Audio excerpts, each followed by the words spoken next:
അമ്മയുടെ അജ്ഞാത ജീവിതം, സന്യാസ ജീവിതം എത്ര വർഷത്തേക്ക് നീണ്ടു നിന്നതാണെന്നാണ് പറഞ്ഞത്. 16 വർഷത്തേക്ക് നീണ്ടുനിന്ന് അതിലധിക പങ്കും ശാരീരികവും മാനസികവുമായ പീഡകളാൽ ദുരിതപൂർണ്ണമായിരുന്നതുകൊണ്ട് വിരസതാജനകമായ വിഷാദാത്മകത്വത്തിന് കരുനിഴൽ അവളെ വലയം ചെയ്യുന്നതായി നമുക്ക് തോന്നിപ്പോകും.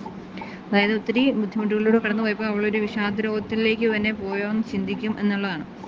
ഭൗമിക സുഖാനുഭൂതികൾക്ക് ഘടകവിരുദ്ധമായ ത്യാഗസഹനാദി പ്രായോഗിക ആദർശങ്ങൾ ഉൾക്കൊള്ളുന്ന അവളുടെ കറയേറ്റ ആധ്യാത്മികതയും പവിത്ര ജീവിതവും അവളെ എതിരർക്ക് അഗമ്യയും അനാകർഷകയും ആക്കിയിരുന്നു എന്ന് സങ്കല്പിക്കുന്നവരുമുണ്ടാകാം. അതായത് സാധാരണ ഒരു ഭൗതിക സുഖത്തിൻ്റെ അനുഭൂതികൾക്ക് ഉള്ള ഒരു ജീവിതമല്ലല്ലോ. അപ്പം ത്യാഗസഹനാദി പ്രായോഗിക ആദർശങ്ങൾ ഉൾക്കൊള്ളുന്ന അവളുടെ കറയേറ്റ ആധ്യാത്മികതയും പവിത്ര ജീവിതവും, അപ്പം അവൾക്ക് മറ്റുള്ളവർക്ക് അവളുടെ ആ ഒരു പ്രത്യേകത, അവളുടെ ഗ്രേറ്റ്നെസ് മറ്റുള്ളവർക്ക് അവളിലേക്ക് എത്തിച്ചേരാൻ പറ്റത്തില്ല എന്നുള്ളൊരു സങ്കല്പം ഉണ്ടാക്കുന്നവരുണ്ടാകുമെന്നാണ് പറഞ്ഞത്. എന്നാൽ യാഥാർത്ഥ്യം സങ്കല്പത്തിന് തികച്ചും വിരുദ്ധമാണെന്ന് ഒരിക്കലെങ്കിലും അവളെ പരിചയപ്പെടാൻ ഇടയായിട്ടുള്ളവർക്കെല്ലാം അവരെല്ലാം സമ്മതിക്കുന്നതാണ്. 7 വർഷത്തോളം ദീർഘിച്ച നാനാതരത്തിലുള്ള രോഗങ്ങൾക്ക് പോലും അവളുടെ മുഖകാന്തിക്ക് കോട്ടം വരുത്താൻ കഴിഞ്ഞില്ല. നീലിമ നിറഞ്ഞ ദീപ്തിമത്തായ അവളുടെ നീണ്ട കണ്ണുകളിൽ നൈർമല്യവും കാരുണ്യവും വിനയവും സ്ഫുരിച്ചിരുന്നു. അവളുടെ കണ്ണുകളിൽ സ്ഫുരിച്ചിരുന്നത് നൈർമല്യവും കാരുണ്യവും വിനയവുമാണ്. പിന്നെ എന്നാൽ കാണികളെ വിസ്മയഭരിതമാക്കിയിട്ടുള്ളത് കൊടും യാതനകൾക്കിടയിൽ പോലും ആ മുഖകമലത്തിൽ സദാ കളിയാടിയിരുന്ന ഹൃദയാവർജകമായ പുഞ്ചിരിയും പ്രസന്നതയും. അപ്പോൾ കൊടും യാതനകൾക്കിടയിൽ പോലും അവളുടെ മുഖത്ത് വിളയാടിയിരുന്നത് എന്താണ്? ഹൃദയാവർജകമായ പുഞ്ചിരിയും പ്രസന്നതയുമാണ്. മരണത്തിന്റെ അന്ത്യപാരവശ്യത്തിൽ ഉദരപീഡകൾക്കിടയ്ക്ക് തന്നെ അവൾ പല പ്രാവശ്യം പുഞ്ചിരി തൂക്കിക്കൊണ്ട് അടുത്ത് നിന്നവരെ കടാക്ഷിച്ചതായി നാം കണ്ടു. സുഖമുള്ളപ്പോൾ അവൾ ശിശുവിന് തുല്യം സുലഭമായി ചിരിക്കുകയും ഉന്മേഷപൂർവ്വം മധുരമായി സംസാരിക്കുകയും ചെയ്യുമായിരുന്നു. അപ്പം സുഖമുള്ള അവസ്ഥയിൽ അവൾ എന്ത് ചെയ്യുമായിരുന്നു? ശിശുവിനെ പോലെ നന്നായിട്ട് ചിരിക്കുകയും ഉന്മേഷപൂർവ്വം മധുരമായി സംസാരിക്കുകയും ചെയ്യുമായിരുന്നു എന്ന് പറഞ്ഞു. അപരിചിതരായ സന്ദർശകരെ, ഉന്നത സ്ഥാനികളെ എന്നിവരോടും വിനയപൂർവ്വമെങ്കിലും സങ്കോചം കൂടാതെ സ്വതന്ത്രമായി സംസാരിച്ചിരുന്നു.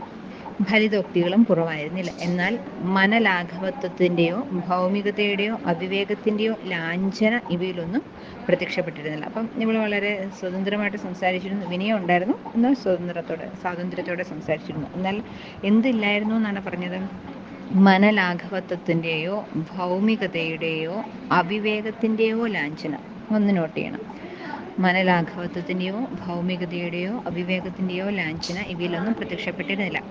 ആധ്യാത്മിക കാര്യങ്ങളെ മധുരമായും ഊർജ്ജസ്വലമായും പറഞ്ഞ് രസിപ്പിക്കാൻ അവൾക്കുണ്ടായിരുന്ന പാടവം അന്യാദൃശ്യമാണ്. അപ്പോൾ അവൾക്ക് എന്തിനുള്ള പാടവമാണ് ഉണ്ടായിരുന്നത്? ആധ്യാത്മിക കാര്യങ്ങളെ മധുരമായും ഊർജ്ജസ്വലമായും പറഞ്ഞ് രസിപ്പിക്കാൻ. എന്നാൽ പുണ്യത്തിൻ്റെ യാതൊരു ഘനഭാവവും കൃത്രിമത്വവും ഇവയിലൊന്നും നിഴലിച്ചില്ല. അത് വലിയൊരു പുണ്യത്തിൻ്റെതായിട്ടൊന്നല്ല അവൾ പറയുന്നത്, സാധാരണ രീതിയിൽ സംസാരിച്ചു കൊണ്ടാണ്.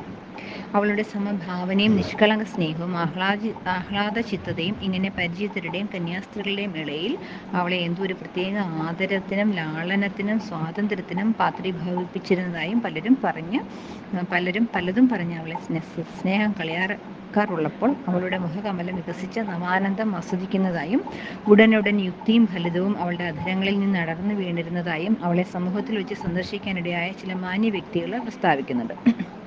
അൽഫോൻസാമ്മയുടെ വ്യക്തിത്വത്തെക്കുറിച്ചാണ് നമ്മൾ ഇതിനകത്ത് മനസ്സിലാക്കുന്നത്. അവൾ പ്രത്യേകം പറയുന്നത് അവളുടെ സമഭാവന, മറ്റുള്ള എല്ലാവരും ഒരുപോലെ കാണുന്നു, നിഷ്കളങ്ക സ്നേഹം, ആഹ്ലാദ ചിത്തത. അപ്പം അത് അവൾക്ക് മറ്റുള്ളവരുടെ ഇടയിലും കന്യാസ്ത്രീകളുടെ ഇടയിലും ഒക്കെ തന്നെ പ്രത്യേക ആദരത്തിനും ലാളനത്തിനും സ്വാതന്ത്ര്യത്തിനും അവളെ പാത്രീഭൂതയാക്കി എന്നുള്ളത് നോട്ട് ചെയ്യുക.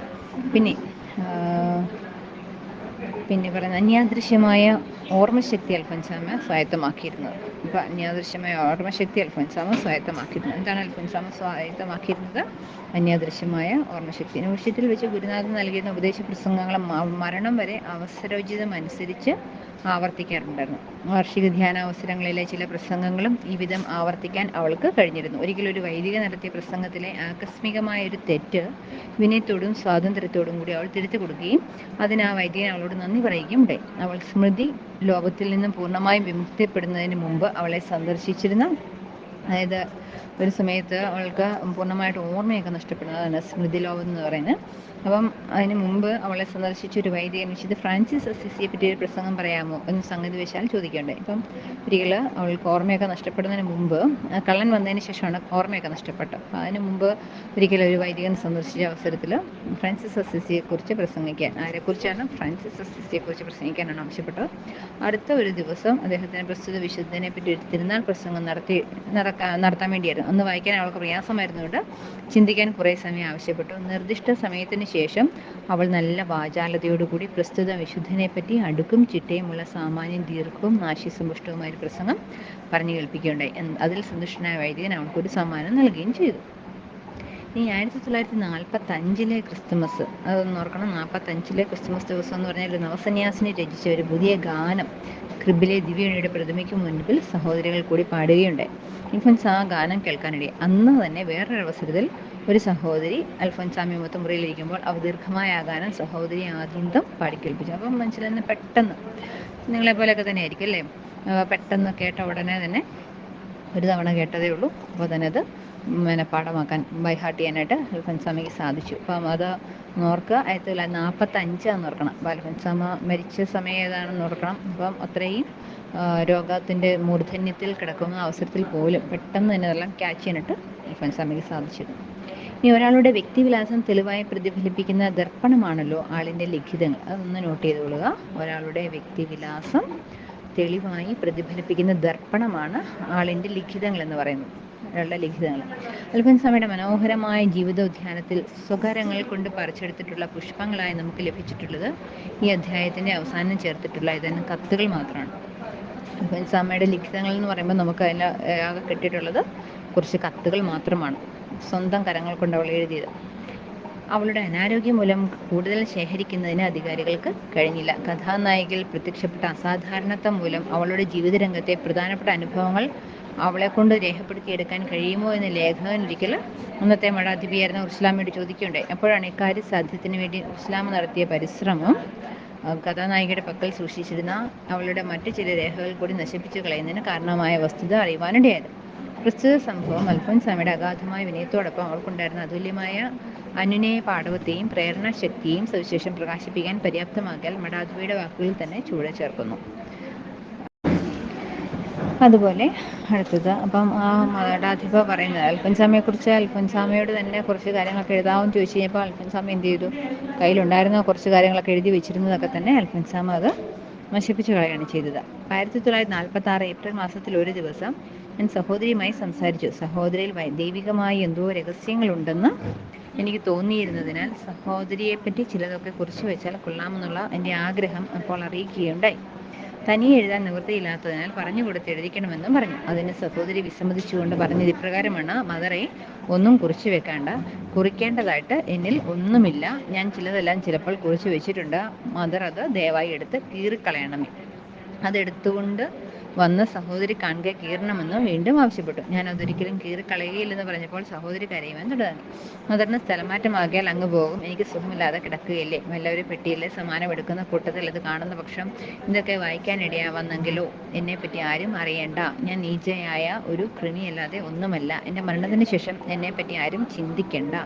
എന്നിൽ യാതൊരു വിശേഷതയുമില്ല. വായുവിൽ പറക്കുന്ന ഏറ്റവും ചെറിയൊരു അണുവിന് തുല്യം എന്നെ കരുതിയാൽ മതി. ഈ നീചകൃമിയെപ്പറ്റി എന്ത് കുറിച്ചിടാനുണ്ട്? എന്നിട്ടും കീറുവാൻ ഞാൻ മടിച്ചപ്പോൾ സഹോദരി തുടർന്ന് പറഞ്ഞു: എൻ്റെ മദറെ, മദറിന് ഇത്ര വിശ്വാസമില്ലയോ? ദൈവത്തിന് അസാധ്യമായി എന്തുണ്ട്? എന്നിൽ എന്തെങ്കിലും നന്മയുണ്ടെങ്കിൽ എന്നെപ്പറ്റി മറ്റുള്ളവർ അറിയണമെന്ന് ദൈവം തിരുമനസ്സാകുന്നെങ്കിൽ അത് താനേ അറിഞ്ഞുകൊള്ളും. അതേപ്പറ്റി മാത്രം ഒന്നും ചിന്തിക്കുകയും വിഷമിക്കുകയും വേണ്ട. ഈജിപ്തിലെ മറിയം വനത്തിൽ ഏകാഗ്നിയായി സർവ്വരാലും പരിത്യക്തയായി ജീവിച്ചിരുന്നിട്ടും ദൈവം അവളെ ലോകത്തിന് വെളിപ്പെടുത്തിയതിനെപ്പറ്റി നമ്മൾ വായിക്കുന്നുണ്ടല്ലോ. അവളെപ്പറ്റി എഴുതിയത് ആരാണ്? പിന്നെ എന്തിനാണ് മദർ വിഷമിക്കുന്നത്? ഒടുവിൽ ആ സഹോദരിയുടെ വിഷമത കണ്ട് ഞാൻ അതെല്ലാം അവിടെ വെച്ച് തന്നെ കീറിക്കളഞ്ഞു. സഹോദരി സംതൃപ്തയെ. അപ്പോൾ ഇവിടെ പറഞ്ഞ അൽഫോൻസാമയെക്കുറിച്ച് എഴുതി വെക്കണമെന്ന് പറഞ്ഞു. അൽഫോൻസാമ അപ്പം വാശി പിടിക്കുകയാണ്. അൽഫോൻസാമയെക്കുറിച്ച് ആരും ഒന്നും അറിയണ്ട, അൽഫോൻസാമയെ പ്രത്യേകിച്ച് ഒന്നുമില്ല. അൽഫോൻസാമയുടെ എളിമയാണ് ഇവിടെ വ്യക്തമാക്കി കൊടുക്കുന്നത്.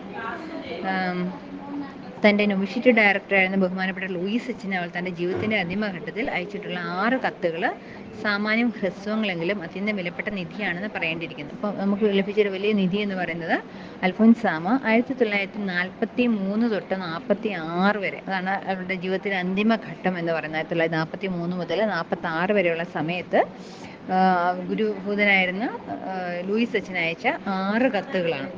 അത് ചെറിയതാണെങ്കിലും വളരെ വിലപ്പെട്ട നിധിയാണെന്ന് പറയേണ്ടിയിരിക്കുന്നു. കാരണം അവളുടെ ആധ്യാത്മിക ജീവിത ചരിത്രം, കാരണം അതിനകത്താണ് അവളുടെ ആധ്യാത്മിക ജീവിത ചരിത്രം, ജീവിത ദൈവശാസ്ത്രം എന്നിവയുടെ എല്ലാം സംക്ഷിപ്തമായ സമാഹാരമാണതെന്ന് പറയാനായിട്ട് സാധിക്കും. അവളുടെ വ്യക്തിത്വത്തിൽ അനർഹമായ ചില രഹസ്യങ്ങൾ അവ അനാവരണം ചെയ്ത് പ്രകാശിപ്പിക്കുന്നുണ്ട്. അപ്പോൾ അൽഫോൻസാമയുടെ ആധ്യാത്മിക ജീവചരിത്രം, ജീവിത ദൈവശാസ്ത്രം എന്നിവയുടെ എല്ലാം സംക്ഷിപ്തമായ സമാഹാരം എന്ന് പറയുന്നത് എന്താണ്? അവളുടെ ജീവിതത്തിൻ്റെ അന്തിമഘട്ടത്തിൽ, അതായത് 43 മുതൽ 46 വരെയുള്ള കാലഘട്ടത്തിൽ അവൾ എഴുതിയ കത്തുകളാണ്. അവൾക്ക് ബുദ്ധിയുടെ വികാസം ലഭിച്ചപ്പോൾ മുതൽ ദൈവത്തെ പ്രസാദിപ്പിച്ച് ദൈവസ്നേഹത്തിൽ കുതിച്ചുയരുന്നതിനുള്ളൊരു ധീരദാഹം, ബുദ്ധിയുടെ വികാസം, അതായത് ഓർമ്മ വെച്ച് ബുദ്ധിയായ സമയം മുതൽ അവൾ കാണുന്ന ദൈവത്തോടുള്ളൊരു ബന്ധം, ദൈവസ്നേഹത്തിൽ കുതിച്ചുയരാനുള്ള ഒരു ദാഹം, ദൈവത്തെ പ്രസാദിപ്പിക്കാനുള്ള ഒരു ദാഹം അവളിൽ നമുക്ക് കാണാനായിട്ട് സാധിക്കും.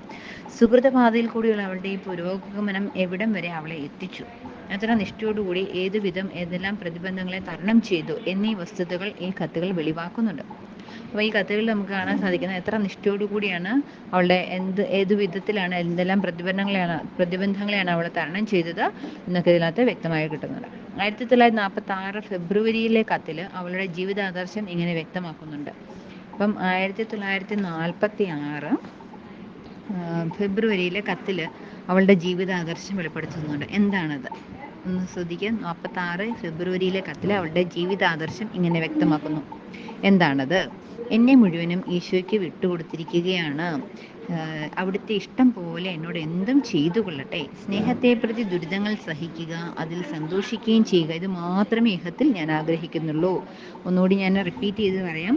1946 ഫെബ്രുവരിയിലെ കത്തിൽ അവളുടെ ജീവിതാദർശം ഇങ്ങനെ വ്യക്തമാക്കുന്നു. എന്നെ മുഴുവനും ഈശോയ്ക്ക് വിട്ടുകൊടുത്തിരിക്കുകയാണ്. അവിടുത്തെ ഇഷ്ടം പോലെ എന്നോട് എന്തും ചെയ്തു കൊള്ളട്ടെ. സ്നേഹത്തെ പ്രതി ദുരിതങ്ങൾ സഹിക്കുക, അതിൽ സന്തോഷിക്കുകയും ചെയ്യുക, ഇത് മാത്രമേ ഇഹത്തിൽ ഞാൻ ആഗ്രഹിക്കുന്നുള്ളൂ. എന്നെ മുഴുവനും ഈശോയ്ക്ക് വിട്ടുകൊടുത്തിരിക്കുകയാണ്. അവിടുത്തെ ഇഷ്ടം പോലെ എന്നോട് എന്തും ചെയ്തു കൊള്ളട്ടെ. സ്നേഹത്തെ പ്രതി ദുരിതങ്ങൾ സഹിക്കുക. എന്തിനെ പ്രതിയാണ് ദുരിതങ്ങൾ സഹിക്കുന്നത്? വെറുതെയാണോ? പ്രാഗിക്കൊണ്ട് അല്ലെങ്കിൽ നഷ്ടബോധത്തോട് വേണം? അല്ല, സ്നേഹത്തെ പ്രതിയാണ്. അതിൽ സന്തോഷിക്കുകയും ചെയ്യുക, അത് മാത്രമേ ഇഹത്തിൽ ഞാൻ ആഗ്രഹിക്കുന്നുള്ളൂ. അവളുടെ മിക്കവാറും എല്ലാ കത്തുകളിലും സംഭാഷണങ്ങളിലുടനീളവും എഴുന്നു നിൽക്കുന്നതാണ് ഈ ആശയഗതി. അൽഫോൻസാമയുടെ എല്ലാ കത്തുകളിലും സംഭാഷണങ്ങളിലുമൊക്കെ നിറഞ്ഞു നിൽക്കുന്ന ഈ ആശയഗതിയാണ്. എന്താ? ഈശോയോടുള്ള സ്നേഹത്തെ പ്രതി ദുരിതങ്ങൾ സഹിക്കുക, അതിൽ സന്തോഷിക്കുക, അത് മാത്രമേ ഇഹത്തിൽ ആഗ്രഹിക്കുന്നുള്ളൂ. അതുപോലെ എന്നെ മുഴുവനും ഈശോയ്ക്ക് വിട്ടുകൊടുത്തിരിക്കുകയാണ്. അവിടുത്തെ ഇഷ്ടം പോലെ എന്നോട് എന്തും ചെയ്തു കൊള്ളട്ടെ എന്ന് പറയുന്നു. അപ്പം ദുരിതങ്ങൾ കുറഞ്ഞു വരുന്നെന്ന് തോന്നുമ്പോൾ കൂടുതൽ കുരിശുകൾക്ക് വേണ്ടി അവൾ അപേക്ഷിച്ചതിൻ്റെ രഹസ്യം ഇത് തന്നെയാണ്. എന്താണ്? കൂടുതൽ ദുരിതങ്ങൾ കുറഞ്ഞു വന്നു എന്ന് തോന്നിയപ്പോൾ കൂടുതൽ കുരിശുകൾക്ക് വേണ്ടി അൽഫോൻസാമ അപേക്ഷിച്ചു എന്ന് പറയുന്നതിൻ്റെ കാരണം എന്താണ്? കാരണം അവളെ സംബന്ധിച്ചിടത്തോളം കുരിശ് സഹനം എന്ന് പറയുന്നത് സ്നേഹമായിരുന്നു. ഈശോയ്ക്ക് വേണ്ടി സഹിക്കുന്നതിൽ അവൾ സന്തോഷം കണ്ടെത്തരുത്. നമുക്ക് സന്തോഷമുള്ള കാര്യങ്ങൾ നമ്മൾ ആവർത്തിച്ച് ചെയ്യുന്ന പോലെ അൽഫോൻസാമയെ സംബന്ധിച്ചിടത്തോളം സന്തോഷം കിട്ടിയിരുന്നത് എന്താണ്? സ്നേഹത്തെ പ്രതി ദുരിതങ്ങൾ സഹിക്കുമ്പോഴായിരുന്നു. ഇനി തൻ്റെ മരണത്തിന് 4 ദിവസം മുമ്പ് സ്വന്തം ജ്യേഷ്ഠത്തിക്ക് അയച്ച ഒരു കത്തിൽ അവൾ തൻ്റെ അഭീഷ്ടസിദ്ധിയിലുള്ള സംതൃപ്തി ഇങ്ങനെ വെളിപ്പെടുത്തുന്നുണ്ട്. അപ്പം അവളുടെ അഭീഷ്ടസിദ്ധി എന്ന് പറയുന്നത് എന്താണ്? പൂർണ്ണ കന്യാസ്ത്രീ ആകാനുള്ളതായിരുന്നു അവളുടെ ആഗ്രഹം. അപ്പോൾ അതായിരുന്നു അവളുടെ അഭീഷ്ടം. അപ്പം അത് സിദ്ധിച്ചതിലുള്ള സംതൃപ്തി ആർക്കാണ് അയച്ചത്? സ്വന്തം ജ്യേഷ്ഠത്തിക്കാണ് അയച്ചത് കത്ത്. അതിൽ പറയുന്ന എത്ര ദിവസം മുമ്പാണ്? മരണത്തിന് 4 ദിവസം മുമ്പ്. ഒന്നുകൂടി ഞാൻ പറയാം. മരണത്തിന് 4 ദിവസം മുമ്പ് തൻ്റെ ജ്യേഷ്ഠത്തിക്ക് അയച്ച കത്തിൽ തൻ്റെ ജീവിതത്തിൻ്റെ തൻ്റെ അഭീഷ്ടം സാധിച്ചതിലുള്ള വലിയ സന്തോഷം അവൾ പ്രകടിപ്പിച്ചിരുന്നു. അത് പറയുന്നത് എന്താണ്? ഒരു പൂർണ്ണ കന്യാസ്ത്രീയാകാനുള്ള ഭാഗ്യം എനിക്ക് ലഭിച്ചു. അതും പോരെങ്കിൽ കർത്താവിനോട് കൂടെ പീഡകൾ സഹിക്കാനുള്ള പ്രത്യേക വരവും ദൈവം എനിക്ക് പ്രദാനം ചെയ്തു. ഇമ്പോർട്ടൻ്റ് ആണ്. ഇതിൽ പരം എന്നെ സംബന്ധിച്ചിടത്തോളം ആഗ്രഹിക്കത്തക്കതായി എന്താണുള്ളത്? അതിനാൽ എന്നോടൊന്നിച്ച് നിങ്ങളും സന്തോഷിക്കുക തന്നെ. ഓക്കെ. ഇനി നിർമ്മലമായൊരു മനസ്സാക്ഷിയെയും ദൈവത്തോടുള്ള സനിഷ്കർഷകമായ വിശ്വസ്തതയെയും പറ്റി ഉത്തമ ബോധ്യമുള്ളവർക്ക് മാത്രമേ മേൽ പ്രസ്താവിച്ച വിധമുള്ള ഒരു ആത്മവിശ്വാസം കൊള്ളാനും അത് ധൈര്യപൂർവ്വം രേഖപ്പെടുത്താനും സാധ്യമാകൂ എന്ന് പറയേണ്ടതില്ലല്ലോ. അൽഫോൻസാമയുടെ ഹൃദയ നൈർമല്യത്തെപ്പറ്റി അവളുടെ ആത്മനിയന്താക്കൾക്കെല്ലാം പൂർണ്ണ ബോധ്യമുണ്ടെങ്കിലും ഈ വസ്തുത അവരിൽ നിന്ന് തന്നെ പ്രത്യേകം ആരും ആവശ്യപ്പെടാതെ രേഖപ്പെടുത്തി കിട്ടിയത് ദൈവനിശ്ചയത്തിൻ്റെ ഒരു വിശേഷ പ്രവൃത്തിയെ. അപ്പം അവളുടെ ആത്മനിയന്താക്കളിൽ നിന്ന് എന്താ രേഖപ്പെടുത്തി കിട്ടിയത് എന്താണ്? അവളുടെ ഹൃദയ നൈർമല്യത്തെ പറ്റിയാണ്. അൽഫോൻസാമയുടെ ഹൃദയ നൈർമല്യത്തെ പറ്റി അവർക്കെല്ലാം പൂർണ്ണ ബോധ്യമുണ്ടെങ്കിലും വസ്തുത അവരിൽ നിന്ന് തന്നെ പ്രത്യേകം ആരും ആവശ്യപ്പെടാതെ രേഖപ്പെടുത്തി കിട്ടിയത് ദൈവനിശ്ചയത്തിൻ്റെ ഒരു വിശേഷ പ്രവൃത്തിയാണ്. കാരണം പുണ്യവാന്മാർ പോലും മനസാക്ഷിയുടെ തികച്ചും നിഗൂഢ രഹസ്യങ്ങളായ ഈദൃശ വസ്തുതകൾ അധികമൊന്നും രേഖപ്പെടുത്തി കാണാൻ ഇടയില്ല. അതിന് സന്ദർഭങ്ങളും ഉണ്ടാകാറില്ല. കഷ്ടപ്പാടുകൾ ഉൾപ്പെടെ ദൈവം അൽഫോൻസാമയ്ക്ക് നൽകിയിട്ടുള്ള അനുഗ്രഹങ്ങളെ അനുസ്മരിക്കും വിധം ലൂയിസ് അച്ഛൻ 1946 മെയ്യിൽ, അപ്പോൾ അൽഫോൻസാമയുടെ ഒരു ഹൃദയ നൈർമല്യത്തെക്കുറിച്ച് സാധാരണ വിശുദ്ധരുടെ കുറിച്ചൊന്നും അത്രമേൽ കിട്ടാൻ സാധ്യതയില്ല. പക്ഷേ കഷ്ടപ്പാടുകൾ ഉൾപ്പെടെ ദൈവം അൽഫോൻസാമയ്ക്ക് നൽകിയിട്ടുള്ള അനുഗ്രഹങ്ങളെ അനുസ്മരിക്കുന്ന വിധത്തിൽ 1946 മെയ്യിലാണ് എന്നോർക്കുക. 1946 June, July, August, May, June, July. അപ്പം മരണത്തിന് 2 മാസം മുമ്പ് നമ്മുടെ ലൂയിസ് അച്ഛൻ അത് അനുസ്മരിച്ച് പറഞ്ഞത്. മാമോദീസായിൽ കിട്ടിയ അൽഫോൻസാമയുടെ ഹൃദയ നൈർമല്യത്തെക്കുറിച്ച് 1946 മെയ് മാസത്തിൽ ലൂയിസ് 19ാമത്തെ അധ്യായത്തിന്റെ തുടർച്ചയാണ് അടുത്ത് പറയാൻ പോകുന്നത്. മാമോദീസായിൽ കിട്ടിയ വരപ്രസാദം ഇതുവരെ നഷ്ടപ്പെടുത്താതിരിക്കാനുള്ള അനുഗ്രഹം നല്ല ദൈവം ഇതുവരെയും എനിക്ക് തന്നു. എന്റെ പരിതസ്ഥിതികൾ മറ്റുള്ളവർക്കായിരുന്നെങ്കിൽ അവർ അത്രമാത്രം ദൈവത്തെ സ്നേഹിക്കുമായിരുന്നു എന്നുള്ളത് പലപ്പോഴും ദുഃഖം തോന്നാറുണ്ട്. ഭാവിയിലും ദൈവം എന്നെ താങ്ങി നടത്തുമെന്ന് കരുതി സമാധാനപ്പെടുന്നു.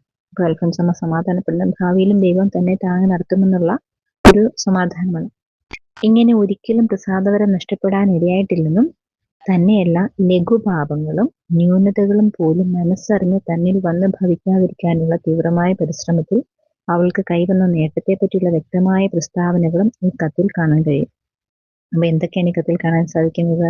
ഒരിക്കലും വരപ്രസാദം നഷ്ടപ്പെടാനിടയായിട്ടില്ലെന്നും ലഘുപാപങ്ങളും ന്യൂനതകളും പോലും മനസ്സറിഞ്ഞ് തന്നിൽ വന്ന് ഭവിക്കാതിരിക്കാനുള്ള തീവ്രമായ പരിശ്രമത്തിൽ അവൾക്ക് കൈവന്ന നേട്ടങ്ങളെ കുറിച്ചുള്ള വ്യക്തതയാണ് ഇവിടെ കിട്ടുന്നത്. അതിൽ തന്നെ 1946 ഫെബ്രുവരിയിൽ അവൾ എഴുതിയ ഒരു കത്തിലെ പ്രധാനപ്പെട്ട ഭാഗം ഇതാണ്. സ്നേഹപിതാവി, മനസ്സറിഞ്ഞുകൊണ്ട് ഒരു നിസാര പാപദോഷം പോലും ചെയ്യാതിരിക്കാൻ ശ്രമിക്കുന്നുണ്ട്. എന്നിരുന്നാലും ദൈവസ്നേഹത്തിന് തടസ്സമായ പോരായ്മകൾ ധാരാളം ഉണ്ടാകുന്നുണ്ട്. ഓക്കെ, അപ്പം മനസ്സറിഞ്ഞുകൊണ്ട് നിസാര പാപദോഷം പോലും ചെയ്യാതിരിക്കാൻ ശ്രമിക്കുന്നുണ്ട്. എന്നിരുന്നാലും ദൈവസ്നേഹത്തിന് വിരുദ്ധമായ തടസ്സമായ പോരായ്മകൾ ധാരാളം ഉണ്ടാകുന്നുണ്ട്. പക്ഷേ തീർത്തും മനഃപൂർവ്വമല്ലാത്ത താദൃശ്യ പോരായ്മകളിൽ നിന്ന് പൂർണ്ണ വിമുക്തരായിരിക്കുക എന്ന് പറയുന്ന പ്രായോഗത്തിൽ അസാധ്യമാണല്ലോ എന്ന് സമയം പറഞ്ഞു വെക്കണം. അതുപോലെ തന്നെ മുൻ അധ്യായത്തിൽ കാണിച്ചിരുന്ന പ്രകാരം എന്റെ മുമ്പത്തെ അധ്യായത്തിൽ പറഞ്ഞ ആത്മാവിന്റെ രാത്രി എന്നുള്ളതിനെ കുറിച്ച് പറഞ്ഞു. അത് ആത്മാവിന്റെ രാത്രി എന്ന് പറഞ്ഞാൽ നമുക്ക് ഇരുട്ടിൽ നമുക്കൊന്നും കാണാൻ സാധിക്കാത്തവരെ ആത്മാവ് ഇതുവരെ അനുഭവിച്ചിരുന്ന ദൈവത്തിന്റെ സ്നേഹവും പരിഗണനയും ഒരു സാന്നിധ്യവും ഒക്കെ പെട്ടെന്ന് അപ്രത്യക്ഷമാവുന്നു. ദൈവത്തിന്റെ സാന്നിധ്യം കിട്ടുന്നില്ല, ആ സ്നേഹം അനുഭവിക്കാൻ പറ്റാത്തൊരവസ്ഥയിലേക്കൊക്കെ ആത്മാവ് എത്തിച്ചേരുമ്പോൾ നമ്മൾ അതിന് ആത്മാവിന്റെ രാത്രി എന്ന് പറയുന്നത്. അത് വലിയൊരു മാനസികമായിട്ടുള്ള വ്യഥ ഉളവാക്കുന്ന കാര്യമാണ്. ദൈവം എവിടെ അദൃശ്യമായതുപോലെ ഫീൽ ചെയ്യുന്ന ഒരു അവസ്ഥ. അപ്പൊ അത് അവളെ വളരെയധികം ക്ലേശപ്പെടുത്തി. അന്ധകാരം, രാത്രിയുടെ അന്ധകാരം അവളെ ക്ലേശിപ്പിക്കുന്നതിനിടയ്ക്ക് ആത്മാവിന്റെ അധോമണ്ഡലത്തിൽ അനുഭവപ്പെട്ട മാനസിക പീഡകളെ പറ്റി എഴുതുമ്പോൾ അവൾ പറയുന്നത് നമ്മൾ വളരെയധികം ബുദ്ധിമുട്ടാണ്. അപ്പം ചിന്തകളൊക്കെ വളരെ നെഗറ്റീവായിട്ടൊക്കെ ചിന്തിക്കാൻ ഒരു സാഹചര്യങ്ങൾ വേണം.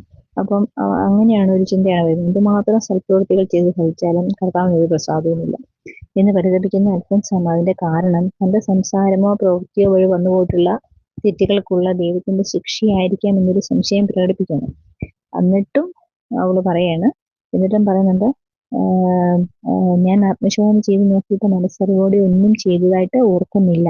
തന്റെ ജീവിത വിശുദ്ധിയിലുള്ള ഏകാഗ്ര നിഷ്ഠയുടെ ഉത്തമ ഉദാഹരണമാണ് ഈ വാക്കുകൾ. അപ്പം ആത്മാവിന്റെ രാത്രിയില് അന്ധകാരത്തിൽ അവളുടെ മാനസിക പീഡകളെ പറ്റി പറഞ്ഞു എന്തുമാത്രം സൽപ്രവൃത്തികൾ ചെയ്ത് സഹിച്ചാലും കർത്താവിന് ഒരു പ്രസാദവുമില്ല എന്ന് പരാതി പറഞ്ഞിട്ട് അതിന് കാരണം ഇനി തന്റെ സംസാരമോ പ്രവൃത്തിയോ വഴി വന്നു പോയിട്ടുള്ള തെറ്റുകൾ കൊണ്ട് അതിനുള്ള ദൈവത്തിന്റെ ശിക്ഷയായിരിക്കും എന്ന് പറഞ്ഞിട്ട് അതേ ആള് തന്നെ വീണ്ടും പെട്ടെന്ന് മാറി പറയുന്നത്, ഞാൻ ആത്മശോധന ചെയ്ത് നോക്കിയിട്ട് മനസ്സറിവോടെ ഒരു തെറ്റും ചെയ്തതായിട്ട് ഓർക്കുന്നില്ല ഇത് അൽഫോൻസാമയുടെ ജീവിത വിശുദ്ധിയിലുള്ള ഏകാഗ്ര നിഷ്ഠയുടെ ഉത്തമ ഉദാഹരണമാണ് അൽഫോൻസാമയുടെ ഈ വാക്കുകൾ. അപ്പൊ അൽഫോൻസാമയുടെ ജീവിത വിശുദ്ധിയിലുള്ള ഏകാഗ്ര നിഷ്ഠയുടെ ഉത്തമ ഉദാഹരണം എന്ന് പറയുന്ന വാക്കുകൾ എന്താണ്? ഞാൻ ആത്മശോധന ചെയ്തു നോക്കിയിട്ട് മനസ്സറിവോട് ഒന്നും ചെയ്തതായിട്ട് ഓർക്കുന്നില്ല. നിസ്സാര കുറ്റങ്ങൾ പോലും ചെയ്യാതിരിക്കാൻ അതീവ ശ്രദ്ധ ചെലുത്തി മനസാക്ഷിയുടെ നൈർമല്യം സുസ്ഥിരമായി പാലിച്ചു പോരാൻ അൽഫോൻസാമയ്ക്ക് പ്രേരകമായി നീങ്ങിയ ശക്തി എന്ന് പറയുന്നത് അവളുടെ സ്വഭാവ അതീത വിശ്വാസം തന്നെയാണ്. അപ്പം അവിടെ നമുക്ക് പറയുന്നുണ്ട്, മനസ്സറിവോടെ ഒന്നും ചെയ്തതായിട്ട് ഓർക്കുന്നില്ല. അങ്ങനെ നിസ്സാര കുറ്റങ്ങൾ പോലും ചെയ്യാതിരിക്കാനുള്ള ഒരു അതീവ ശ്രദ്ധ അവൾക്കുണ്ടായിരുന്നു. അതോടൊപ്പം മനസാക്ഷിയുടെ നൈർമല്യം സുസ്ഥിരമായിട്ട് പാലിച്ചു പോരാൻ അവൾക്ക് സാധിച്ചതിനുള്ള ഒരു പ്രേരകമായിട്ട് നിന്ന ശക്തി എന്ന് പറയുന്നത് അവളുടെ സ്വഭാവ അതീത വിശ്വാസം തന്നെയാണ്. ഇതിൽ നിന്ന് അവൾക്ക് കൈവന്ന ദൈവത്തിലുള്ള സുദൃഢമായ ശരണത്തെയും ആത്മവിശ്വാസത്തെയും പറ്റിയുള്ള പ്രസ്താവനകളും ഈ കത്തിൽ നമുക്ക് കാണാനായിട്ട് സാധിക്കും. അപ്പം ഈ കത്തിലെന്ന് പറയുമ്പോൾ എന്തൊക്കെയാണ് കാണാൻ സാധിക്കുന്നത്? ദൈവത്തിലുള്ള സുദൃഢമായ ശരണം, ആത്മവിശ്വാസം. അതോടൊപ്പം തന്നെ 30/11/1943 നമ്മൾ പ്രധാനമായിട്ടും 43 മുതൽ 46 വരെയുള്ള കാലഘട്ടത്തിൽ 6 കത്തുകളാണ് പ്രധാനമായിട്ടും നമ്മൾ പഠന വിഷയമാക്കുന്നത്. അതിൽ 30/11/43 ഇനി ഒരു കാര്യം പറയാനുള്ളത്, ഞാൻ ഏത് കാര്യം അപേക്ഷിച്ചാലും എന്റെ നല്ല ദൈവം ഒരിക്കൽ പോലും എന്റെ അപേക്ഷ സാധിച്ചു തരാതിരുന്നിട്ടില്ല. അതുകൊണ്ട് എനിക്ക് അതിരറ്റ സന്തോഷമുണ്ട്. എന്തുകൊണ്ടാണ് തനിക്ക് അതിരറ്റ സന്തോഷമുണ്ടെന്ന് അൽഫോൻസാമ പറയുന്നത്? ഇനി ഞാൻ ഏത് കാര്യം അപേക്ഷിച്ചാലും എനിക്ക് എന്റെ നല്ല ദൈവം ഒരിക്കൽ പോലും എന്റെ അപേക്ഷ സാധിച്ചു തരാതിരുന്നിട്ടില്ല. ഇതേ കത്തിൽ തന്നെ പറയുന്നത്, അന്യർ തന്റെ വിഷമതകൾ മനസ്സിലാക്കാതിരിക്കുന്നതിന് നിലവിലുള്ള രോഗം മാറ്റി മറ്റു വേദനകൾ നൽകുന്നതിന് പ്രാർത്ഥിക്കുന്നതിനെ പറ്റി അഭിപ്രായം ആരാഞ്ഞുകൊണ്ട് എഴുതുന്നുണ്ട്. അപ്പൊ ഇതേ 30/11/43 എഴുതിയ കത്തിൽ തന്നെ പറയുന്ന മറ്റൊരു കാര്യം എന്താണ്? മറ്റുള്ളവരെ തന്റെ വിഷമതകൾ മനസ്സിലാക്കുന്നത്. ഇപ്പൊ ഒത്തിരി സ്നേഹവേദനയൊക്കെ സഹിക്കുന്നുണ്ട്, അവർക്ക് വിഷമമുള്ള ചിന്തിക്കുന്നതിന്, അങ്ങനെ അവർ മനസ്സിലാക്കാതിരിക്കുന്നതിന് ഓരോ രോഗങ്ങൾ മാറി മാറി വേദനകൾ നൽകുന്നതിന് വേണ്ടി പ്രാർത്ഥിക്കുന്നതിനെ പറ്റി അഭിപ്രായം ആരോട് ചോദിക്കുന്നു? ആത്മീയ ഗുരുവിനോട് ചോദിച്ചുകൊണ്ടിരിക്കുന്ന കത്താണ്. അതിനാണ് അത് മാറിക്കിട്ടാൻ അപേക്ഷിച്ചാൽ സാധിക്കുമെന്ന് തോന്നുന്നുണ്ട്. എന്താണ് ചെയ്യേണ്ടതെന്ന് എനിക്ക് അറിഞ്ഞുകൂടാ.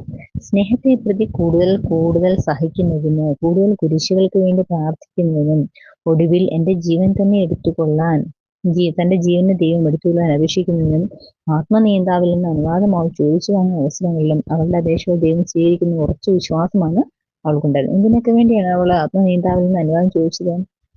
സ്നേഹത്തെ പ്രതി കൂടുതൽ സഹിക്കുന്നതിന്, കൂടുതൽ കുരിശുകൾക്ക് വേണ്ടി പ്രാർത്ഥിക്കുന്നതിന്, ഒടുവിൽ തന്റെ ജീവനെ ദൈവം എടുത്തുകൊള്ളുവാൻ അപേക്ഷിക്കുന്നതിന് ആത്മനിയന്താവിൽ നിന്ന് അനുവാദം അവൾ ചോദിച്ചു വാങ്ങി. ഒക്കെയാണല്ലോ.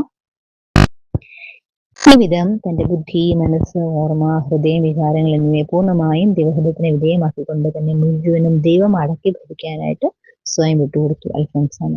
അപ്പം എന്തൊക്കെയാണ് വിട്ടുകൊടുത്തത്? ദൈവം അടക്കി ഭരിക്കാൻ ബുദ്ധി, മനസ്സ്, ഓർമ്മ, ഹൃദയം, വികാരങ്ങൾ എന്നിവയെ പൂർണ്ണമായും ദൈവഹിതത്തിന് വിധേയമാക്കിക്കൊണ്ട് തന്നെ മുഴുവനും ദൈവം അടക്കി ഭരിക്കാൻ സ്വയം വിട്ടുകൊടുത്ത അൽഫോൻസാമ. മിശിഹായുടെ ഐക്യപ്പെട്ട ജീവിതം വഴി ദൈവസ്നേഹത്തിൽ കുതിച്ചു കയറുകയാണ് ചെയ്തിരുന്നത്. അപ്പം സ്വയം വിട്ടുകൊടുത്തു. എന്തൊക്കെ കാര്യങ്ങൾക്കാണ് വിട്ടുകൊടുത്തത്? ബുദ്ധി, മനസ്സ്, ഓർമ്മ, ഹൃദയം, വികാരങ്ങൾ എന്നിവയെ പൂർണ്ണമായും ദൈവഹിതത്തിന് വിധേയമാക്കിക്കൊണ്ട് തന്നെ മുഴുവനും ദൈവം അടക്കി ഭരിക്കാൻ അൽഫോൻസാമ സ്വയം വിട്ടുകൊടുത്തു. എന്നിട്ടോ മിശിഹായുടെ ഐക്യപ്പെട്ട ജീവിതം വഴി ദൈവസ്നേഹത്തിൽ കുതിച്ചു കയറുകയാണ് ചെയ്തിരുന്നത്. അപ്പം അങ്ങനെ എല്ലാം വിട്ടുകൊടുത്തു കഴിഞ്ഞപ്പോൾ എന്തായി? മിശിഹായോടുള്ള ഐക്യത്തിലേക്ക് അവൾ കടന്നു വന്നു. അവളുടെ ജീവിതം അതുവഴിയായിട്ട് അവൾക്ക് വളർച്ചയുണ്ടായി. എന്തില്? ദൈവസ്നേഹത്തിൽ കുതിച്ചു കയറി. തൽഫലമായിട്ടാണ് സഹനത്തിന്റെ പുത്രി എന്ന് വിശേഷിപ്പിക്കുന്ന ഈ കന്യകയെ പുഞ്ചിരിയുടെ പുത്രിയായും കൂടി എല്ലാവർക്കും കാണാൻ കഴിഞ്ഞിട്ടുണ്ട്. അപ്പൊ നമ്മൾ അൽഫോൻസാമയെ കുറിച്ച് എപ്പോഴും നമ്മൾ പറഞ്ഞ സഹനത്തിന്റെ പുത്രി എന്ന് മാത്രമാണ് കേട്ടിട്ടുള്ളത്, അല്ലെ? അതേസമയം സഹനത്തിന്റെ പുത്രി എന്ന് സ്വയം വിശേഷിപ്പിക്കുന്ന ഈ കന്യകയെ അൽഫോൻസാമ തന്നെ സ്വയം വിശേഷിപ്പിച്ചാണ്, ഞാൻ സഹനത്തിന്റെ പുത്രിയാണ്. പക്ഷെ മറ്റുള്ളവർ എങ്ങനെയും കൂടി മനസ്സിലാക്കിയിരുന്നു പുഞ്ചിരിയുടെ പുത്രി. കാരണം എന്തുകൊണ്ടാണ്? അവള് ദൈവസ്നേഹത്തിൽ നന്നായിട്ട് വളർന്നിരുന്നു. ഓക്കെ, എല്ലാവർക്കും കാണാൻ സാധിച്ചിരുന്നു. നിർമ്മല മനസ്സാക്ഷിയിൽ ദൈവമായി ഇത്തിരി ആസ്വദിക്കുന്നവർക്കാണല്ലോ പരിശുദ്ധാത്മാവിന്റെ ഫലമായ ആത്മാർത്ഥ സന്തോഷം അനുഭവിക്കാൻ കഴിയും. അതാണ് ഇവിടുത്തെ കാര്യം. അതായത് പുഞ്ചിരിയുടെ പുത്രി എന്ന് വിളിക്കാൻ കാരണം എന്താണ്? ദൈവസ്നേഹത്തിൽ അത്രമാത്രം വളർന്നു കഴിഞ്ഞപ്പോൾ നിർമ്മല മനസ്സാക്ഷിയില് ദൈവവുമായിട്ടുള്ള മൈത്രി എന്ന് പറയുമ്പോൾ ദൈവവുമായിട്ടുള്ള സ്നേഹത്തിലുള്ള വളർച്ച, ദൈവവുമായിട്ടുള്ള ഒരു കൂട്ട്, അത് ആസ്വദിക്കാൻ സാധിച്ചുകൊണ്ടാണ് പരിശുദ്ധാത്മാവിന്റെ ഫലമായ ആത്മാർത്ഥ സന്തോഷം അനുഭവിക്കാൻ അൽഫോൻസാമയ്ക്ക് കഴിയുന്നത്. അതുകൊണ്ടാണ് അവളെ പുഞ്ചിരിയുടെ പുത്രി എന്ന് കൂടി നമുക്ക് വിളിക്കാനായിട്ട് സാധിക്കുന്നത്. ഇമ്പോർട്ടൻ്റ് ആണ്. സാക്ഷാൽ ദൈവമാത്ര ദൃക്കുകളായ, അതായത് സാക്ഷാൽ ദൈവമാത്ര ദൃക്കുകളായ ത്യാഗികൾക്കും നിസ്വാർത്ഥർക്കും ആധ്യാത്മികർക്കുമുള്ള സവിശേഷതയാണല്ലോ ആദർശ ധീരതയും മനക്കരുത്തും. അതായത് ദൈവമാത്ര ദൃക്കുകൾ എന്ന് പറഞ്ഞാൽ ദൈവത്തിൽ മാത്രമാണ് അവരുടെ ദൃഷ്ടി ഉറപ്പിച്ചിരിക്കുന്നത് എന്ന് പറഞ്ഞാൽ ദൈവത്തിൽ മാത്രമാണ് അവരുടെ ഫോക്കസ്. അങ്ങനെയുള്ള വ്യക്തികൾ അവർ ത്യാഗം ചെയ്യുന്നവരായിരിക്കും. അങ്ങനെയുള്ള ത്യാഗികൾ നിസ്വാർത്ഥരായിരിക്കും, അവരുടെ സ്വാർത്ഥതയില്ല അവരില്ല. അതുപോലെ തന്നെ അവർ ആധ്യാത്മിക ജീവിതം നയിക്കുന്നതാണ്.